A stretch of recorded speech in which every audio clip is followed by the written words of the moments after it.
Kalau ijazahnya asli, baru silakan ditangkap. Ijazahnya nggak ada, nggak pernah ada. Bagaimana mungkin? Cukup saya saja sama Bapak Menteri yang ditangkap, ya. Yang beliau-beliau jangan sampai.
Terima kasih sebesar-besarnya kami ucapkan atas kehadiran tokoh pejuang, tokoh yang tak kenal takut, yang udah putus urat takutnya,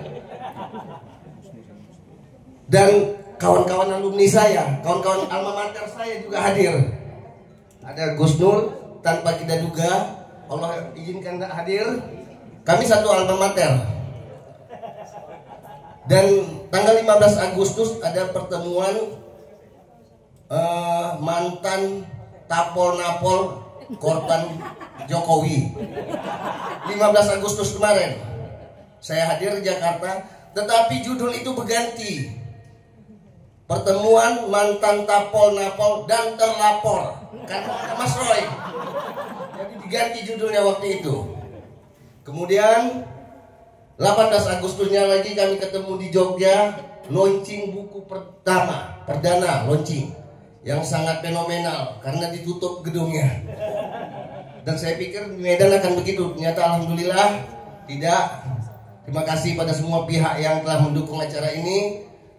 Kami ucapkan sangat-sangat terima kasih dan kita berharap acara ini sukses hingga akhir nanti. Walaupun di awal-awal, bahkan tadi juga ada kawan dari Jakarta yang telepon Mas Roya, jadinya Mas ke Medan, jadi acaranya. Orang masih ragukan acara ini jadi atau tidak.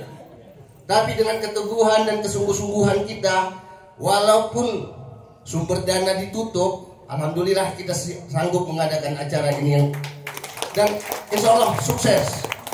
Dan beliau-beliau para pejuang ini selamat sampai pulang ke tempatnya nanti. Amin.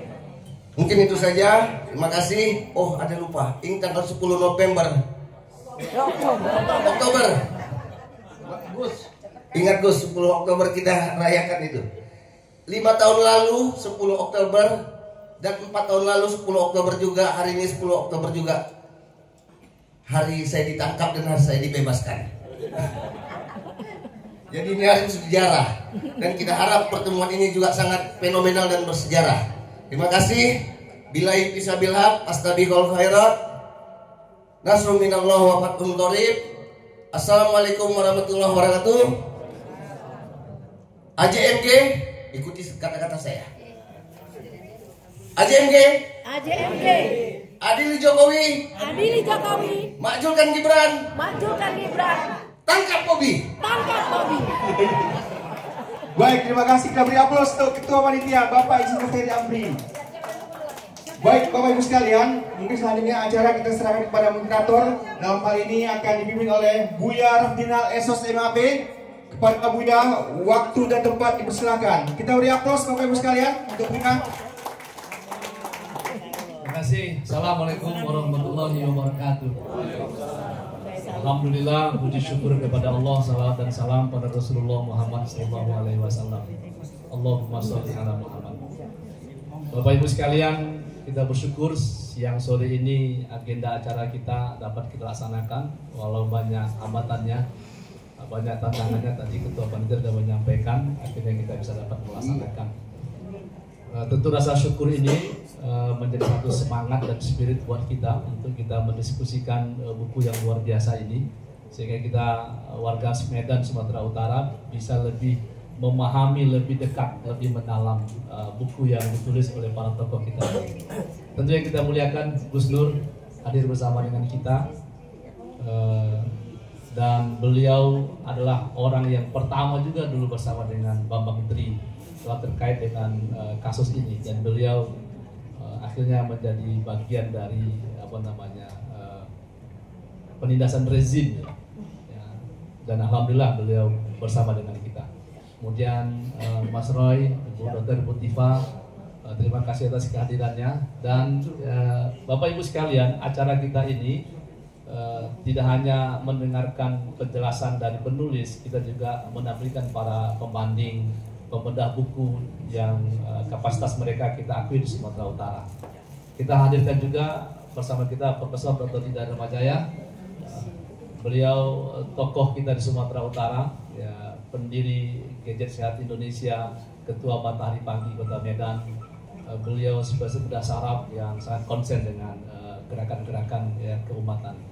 Kemudian juga hadir bersama kita Dr. Sohibul Ansor Siregar, pakar politik Sumatera Utara, yang tidak asing bersama dengan kita. Banyak pikiran-pikirannya, gagasannya yang luar biasa, yang kadang-kadang menyentak ya kita semua. Kalau Mas Roy, Pak Sohib ini kalau tinggal di Jakarta, Jogja, udah mengalahkan para pakar sebenarnya.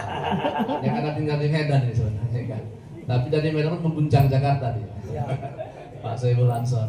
Satu lagi sebenarnya panelis kita pembanding kita Pak Dr. Abdul Khalik MAP, jurnalis senior waspada, dosen tapi masih dalam perjalanan Mantan ketua KPU. Mantan ketua KPU tertinggi ya, dalam perjalanan. Dan Bapak Ibu sekalian, buku yang ditulis oleh 3 narasumber kita, sebenarnya kita juga menghadirkan Pak Rismon. Ya, Pak Rismon mengkonfirmasi bahwa tidak bisa hadir Di Jogja. Iya, ada agenda di Jogja. Kita dari awal sebenarnya sudah mengagendakan ketiga tokohnya hadir, ya, dan sudah berkomunikasi terus-menerus, tapi karena ada agenda lain. Dan kita bersyukur 2 dari 3 penulis hadir. Nah, buku yang luar biasa ini adalah buku Jokowi White Paper ini. Ini adalah sebuah buku yang menurut saya, menurut kita semua adalah sebuah ungkapan akademik sebenarnya ya. Kalau selama ini hanya dugaan-dugaan soal ijazah palsu atau dugaan-dugaan yang kemudian banyak bantahan-bantahan. Kalau secara akademik, ketika lahirnya sebuah buku itu kan sebuah naskah akademik yang akan bisa dipertanggungjawabkan kualifikasinya. Oleh karena itu ketika ada yang menyatakan tidak setuju, dia harus bantah juga lewat tulisan, mestinya begitu, lewat penelitian mestinya begitu ya. Nah, siang ini kita nanti akan dengarkan sebenarnya apa sih tujuannya Mas Roy atau Bang Rismon ini buat buku ini? Ya, apa tujuannya buat buku? Apalagi ini bukunya tebal gini, bacanya pun susah ini. Tebal ini bukunya ini kan luar biasa bukunya. Tapi apa tujuan ketiga orang ini buat buku, nulis buku, hasil penelitian, dan itu ini sangat menarik untuk kita diskusikan. Nanti Prof. Dida, Pak Sohib, dan Dr. Abdul Khalik nanti akan membanding atau membedah buku ini. Tapi sebelum itu, karena kita kedatangan tamu istimewa, Gus Nur, ya Gus ini sudah hadir ya kan, sudah hadir Gus. Jadi kita juga perlu informasi dari Gus Nur nih, karena beliau juga orang pertama sama Bang Menteri dulu gitu kan. Dan Pak Sohib lalu bilang ke saya itu, kalau kalian buat acara, panggilkan Bang Menteri atau Gus Nur katanya. Langsung dijawab. Iya, karena Bang Menteri tidak bisa kita koordinasikan, ternyata Allah melapangkan Gus Nur ke sini. Nah, kita minta Gus Nur dulu untuk bicara. Gus, sebenarnya sejarahnya gimana nih Gus? Silakan Gus. Ya, silakan. Alhamdulillah. Baik, assalamualaikum warahmatullahi wabarakatuh. Waalaikumsalam. Alhamdulillahirabbil alamin. Di sini aja ya. Ya. Alhamdulillahirabbil alamin. Allahumma shalli ala sayyidina Muhammad wa ala ali sayyidina Muhammad. Amma ba'du. Tidak ada sehelai daun pun yang jatuh terlepas ke bumi di malam hari melainkan dengan izin Allah. Saya ketemu Bang Roy, Pak Roy Surya sama Dr. Tifa ini gak janjian, gak tahu kalau ada acara ini. Saya ada acara safar dakwah 10 hari di Medan. Ini hari keempat. Baru tadi jam 10 baru ada kabar kalau ada Mas Roy Suryo sama Dr. Tifa di sini. Nah, ketemu sama beliau nih. Satu kamar sama saya di Baris Krim ya. Jadi saya mohon izin tidak bisa sampai tuntas karena 4:30 saya harus meluncur lagi perjalanan 2,5 jam dari sini, entah di mana daerahnya saya lupa tadi. Saya barusan khotib Jumat di tempatnya Pak Edi. Jadi kita diundang makan bersama di rumahnya beliau. Orang yang terdolimi juga ya. Nah, kurang lebih seperti itu. Baik, Bapak Ibu, coba perhatikan. Pak Roy Suryo dengan Bu Dr. Tifa ini dengan Mas Rismon ya sudah menerbitkan buku setebal 700 halaman sebagai bentuk tanggung jawab moral ya, etika, estetika, ilmu, saintifik dan macam-macam. Sementara dari pihak sana, pihak Termul masih sibuk mau demo buka BH katanya. Ya. Buka hanya pakai BH dan celana dalam saja, sibuk mendesak-desak polisi, cepat tangkap, tidak bisa. Kalau ijazahnya asli, baru silakan ditangkap. Ijazahnya nggak ada, nggak pernah ada. Bagaimana mungkin? Cukup saya saja sama Bapak Menteri yang ditangkap, ya. Yang beliau-beliau jangan sampai. Kalau beliau-beliau ditangkap juga, berarti belum ganti presidennya berarti, ya kan? Walaupun Pak Roy Suryo ada 10 masjid, 2 menggagalkan. Di Jakarta kemarin 10 masjid, 2 membatalkan. Di Medan 2 juga membatalkan. Katanya didatangi polisi. Nah ini saya juga heran, kok masih ada polisi intimidasi masjid-masjid ini. Padahal presidennya udah ganti. Nah ini tanda-tanda bahwa kekuatan geng Solo itu masih ada. Tapi sebagai umat Islam, sebagai pejuang di jalan kebenaran, haram hukumnya takut kepada siapapun termasuk geng Solo. Kan gitu ya. Nah, saya akan mengulang kata-kata saya yang saya sampaikan beberapa minggu yang lalu sama beliau juga di Malang. Bapak Ibu, di ruang sidang. Nah, jadi kalau saya Mas Roy Suryo debat di TV, walaupun sampai gontok-gontokan itu nggak ada kekuatan hukumnya. Ya cuman kekuatan opini tetap ada ya. Cuman kekuatan hukumnya nggak ada. Palsu, asli, palsu, asli. Ya hanya gitu-gitu aja. Yang naik rating TV-nya. Gitu kan? Tapi nggak ada kekuatan hukumnya. Tapi kalau Bapak Ibu tahu sebenarnya di balik layar debat-debat kita di TV itu jelas kelihatan. Kami ini kalau debat di TV, begitu break iklan, kami ngalir. Kami sibuk dengan pikiran kami masing-masing. Mereka sibuk konsolidasi. Kamu nanti nyerang, kamu nanti gini ya. Mereka sibuk bagi tugas. Gitu ya. Jadi luar biasa. Mereka tuh memang benar-benar cari makan memang. Cari jabatan. Nah, ya. Kalau kita insya Allah mencari ridho Allah ya. Mencari kebenaran. Alhamdulillah kita doakan Bu Dr. Tifa dan Mas Roy Suryo mudah-mudahan gak jadi komisaris. Ya. Mudah-mudahan ya. Baik Bapak Ibu, di ruang sidang, saya di sidang di Solo 6 bulan. Jaksa penuntut umumnya tuh mendatangkan 35 saksi. Guru sekolahnya, teman sekolahnya, kepala sekolahnya didatangkan semua. 35 saksi. Semua ditanya sama jaksa, sama pengacara juga. Pernah lihat nggak ijazah aslinya? Semua menjawab tidak, belum. Itu kejanggalan pertama. Nih ya, direkam. Saya nggak mungkin bohong. Jejak digitalnya ada. Waktu itu sidang terbuka untuk umum. Pernah lihat ijazah asli? Tidak pernah. Pernah lihat ijazah asli? Tidak pernah. 35 saksi. Itu kejanggalan yang pertama. Yang kedua, ada saksi, saya lupa namanya, ibu siapa. Dia disumpah dengan Injil. Karena dia mengaku Kristen, ya sudah, disumpah dengan kitab Al-Injil. Dengan menyebut nama Tuhan Yesus Kristus, saya bersumpah bla bla bla gitu ya, di depan hakim. Nah, ketika dia duduk jadi saksi, dicecar dengan pengacara kita, ternyata di BAP-nya dia, di situ ada kata-kata, saya sebagai umat Islam sangat keberatan bahwa Al-Quran dipakai alat bermubahalah untuk membohongi orang, bla bla bla bla. Gitu kan? Pengacara, saya kaget pengacaranya, loh, Bu, bukannya tadi Anda disumpah pakai Injil, agamanya Kristen. Lah ini kok mengatasnamakan orang Islam. Saya keberatan Al-Quran dijadikan alat mubahalah membohongi gini. Ini gimana ini? Dari situ heboh persidangan. Ya, langsung kita buka semua itu BAP dari 35 saksi itu ternyata plek copy paste. Gitu ya.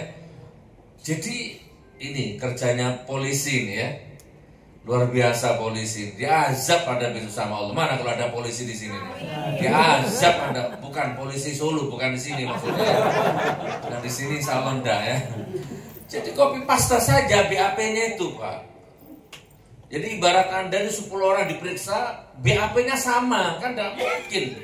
Itu kejanggalan yang kedua. Nah akhirnya klimaksnya, puncaknya, saya debat sama jaksanya itu. Pak Jaksa, ini pidana.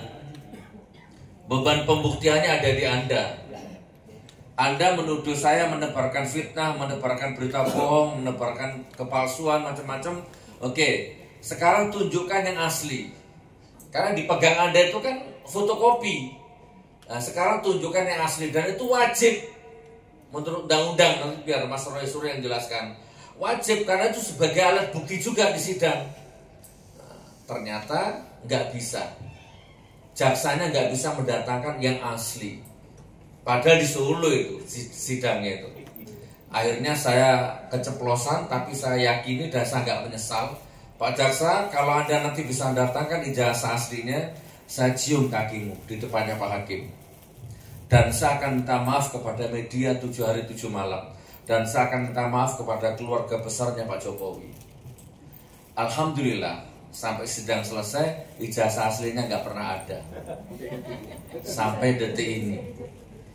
Nah, lalu jaksa penuntut umum mendatangkan saksi ahli dari MUI, Majelis Ulama Indonesia, ngakunya begitu waktu itu di depan hakim. Pengacara, jaksa sama-sama nanya sama saksi ahli itu, Kiai pakai surban macam-macam. Pak Kiai, menurut Pak Kiai bagaimana mubahalanya Gus Nur? Pak Kiainya jawab, tidak sah. Mubahalanya Gus Nur itu nggak benar. Itu menodai agama. Hakimnya nanya, pengacaranya nanya, jaksa juga nanya. Lalu yang benar itu bagaimana Pak Kiai? Yang benar itu mubahalah itu harus dua belah pihak.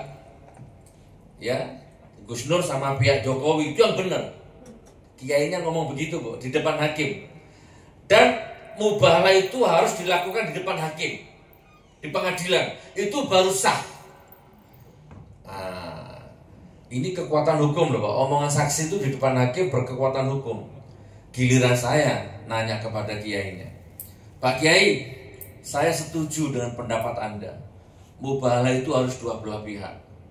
Masalahnya Pak Kiai, dari dulu sampai detik ini pihak yang sana saya kejar, saya ajak mubahalah nggak pernah mau. Itu yang pertama. Yang kedua, nah mumpung sekarang Pak Kiai di pihak sana, ayo kita mubahalah sekarang sama saya di sini. Kan dua belah pihak ini di depan hakim. Kiainya saya ajak mubahalah. Kalau saya salah, saya dilaknat. Tapi kalau Pak Kiai yang salah, Pak Kiai dilaknat. Ayo. Demi Allah Pak Kiainya tidak mau. Dan hakimnya tidak mengizinkan. Dan ini masih berlaku sampai sekarang. Barangkali di sini ada yang nyamar termul-termul ini. Nah, ayo, mubahalah sama saya. Hakul yakin sampai detik ini saya mengimani ijazahnya orang itu palsu dan gak ada.